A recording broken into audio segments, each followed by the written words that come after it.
Old age যে child and old care যে সেখানে আমরা গিয়ে কিন্তু তার ভুয়া ডেথ সার্টিফিকেট তৈরি করে লাভ তখন সে কাগজ দিয়ে পেয়েছি, সিল করেছি এবং সে আমাদের কাছে স্বীকারও করেছে যে এটা আমরা ডাক্তার কাছে জানতাম না, আমি নিজেই এই ভুয়া ডেথ সার্টিফিকেটটা তৈরি করে সিল সাপ করে আনি। এবং পরবর্তী পর্যায়ে সে তাকে যখন আমরা অপারেশন থিয়েটারের কথা বলা হলো সে সেখানে তার সে যে ডাক্তার রাখে নাই সেটাও স্বীকার করেছে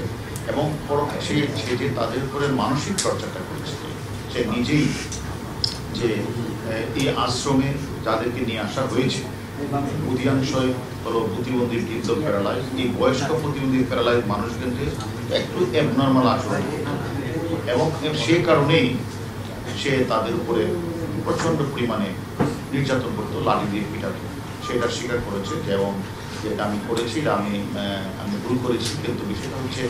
আমরা যেটা তাকে পরে জিজ্ঞাসাবাদ করলাম যে সে যে কীভাবে তাদেরকে মানসিক শারীরিকভাবে নিস্তেজনা এবং নির্যাতন চালাতো কারণটা কি, তখন সে যে নিজে যে মাদক সেবন করেন ইয়াবা খায় সেটা সে নিজেই স্বীকার করেছে যে এটা আমি তখন বুঝতে পারি নাই এরকম এবং এটা যে করা ঠিক হয় না সেটা সে আমাদের কাছে স্বীকার করেছে। এবং আমরা মনে করি সে এবং এই মাদকাসক্ত মিল্টন যে কাউকে পড়ুয়া করতো না এর মূল কারণটাই ছিল তার সাথে মানে অনেকেরই অনেক বিএপির নাকি যোগাযোগ ছিল। সে মনে করছে যে আমি যে কাজটা করছি কেউ আমাকে কোনো কিছু করতে পারতাম। যারা এই বাচ্চাদেরকে সেখানে দিয়ে আসতো বা যারা এই প্যারালাইজ মানুষগুলিকে দিয়ে আসতো এই সকল মানুষগুলি যখন পরে ঘুষখুরিতে যেত যে কি অবস্থা তাদেরকে দোষে দিতে এইরকম যে অত্যাচারের মাত্রা মাদকাসক্ত মিল্টন যে করতো সে আসলে মানে সেটা বিষয় অস্বীকার করে নাই যে হ্যাঁ আমি এরকম কাজটি করেছি। যার কারণে আমরা সে যে আপনারা দেখেছেন সে যে 900 লাশের কথা বলেছেন, এই 900 লাশও কিন্তু সে বলেছে হ্যাঁ আমি বলেছিলাম এটা বলেছিলাম যে সোশ্যাল মিডিয়াতে এইগুলি কথাগুলি বললে হয়তো অনেক মানুষ আমাকে টাকা দেবে, টাকা পাঠাবে এবং সে টাকাটা সে কিন্তু তখন আমরা বললাম 900 লাশ কোথায়, হিসাব কোথায়, সে রেজিস্টার দেখাতে পারে না, কোথায় কবর রেজিস্টার দেখাতে পারে। পরবর্তী বলে সেটা বলে যে আসলে 900 লাশ তো আসলে আমি কবর দিই না, আমি আসলে 900 লাশ আমি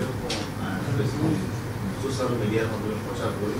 মানে আমি টাকা ধরনের সেটা পরবর্তীতে সে বলেছে 135টা লাশ সে এরকম 135টারও কিন্তু সে এখনো হিসাব দিতে পারে না কোথায় কি করেছে এবং এগুলো আমরা আরো প্রয়োজন দিচ্ছে না। সে প্রতিনিয়ত তার আশ্রম ওনার মানসিক এবং মানসিকভাবে ভারসাম্যহীন এইগুলো ভিডিও তৈরি করে যে ভিডিওগুলি সব বিভিন্ন মানুষের বিবেককে নাড়া দেওয়ার চেষ্টা করেছে এবং বিবেকবান মানুষ যারা স্কুল দেখে যারা মানবিকভাবে তারা সেই টাকাগুলি বিকাশের মাধ্যমে নগদের মাধ্যমে তারা এখন পাঠিয়েছে। তাদের উদ্দেশ্য ছিল এরকম যেহেতু সে মানবতার পেরিওলার কথা বলছে, মানুষের সেবা দেওয়ার কথা বলছে, ভালো ডাক্তার দেখা বলছে, এই কারণে অনেকেই কাজ কিন্তু দুর্ভাগ্যজনক সে এই মানে যে চাইল্ড ওল্ড কেয়ার যে আশ্রমে কোনো ডাক্তারও রাখে নাই এবং নিজে সে ব্লেড দিয়ে ছবি দিয়ে সে নিজে সেখানে অপারেশনটা করতেন, প্রয়োজনে নিজেই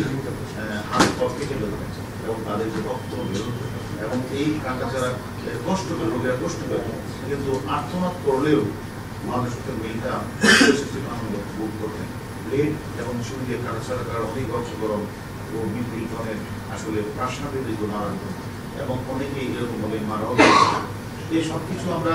বের করেছি, আমাদের আরো কিছু তথ্য বাকি আছে, আমরা প্রয়োজন মতো তাকে আমাদের কাছে আরেকটি মামলা আছে সে মামলা আমরা তাকে রিমান্ডে আনবো, এনে আরো তথ্য আমাদের দরকার আছে এবং তার কাছ থেকে আমরা যে ভয়ানক তথ্য পেয়েছি আমি মনে করি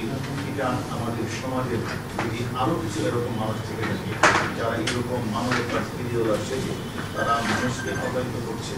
এবং ওই দুটি মানুষগুলি প্যারালাইজ মানুষগুলোর সাথে সেই নির্যাতন করছে তাদের আমরা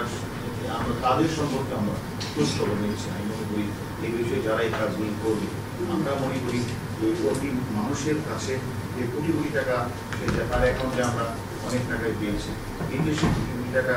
আয় করার পর বৃদ্ধাশ্রমরা যে শিশু বৃদ্ধ পরিস্থিতি মানসিক কোনো চিকিৎসা করে না।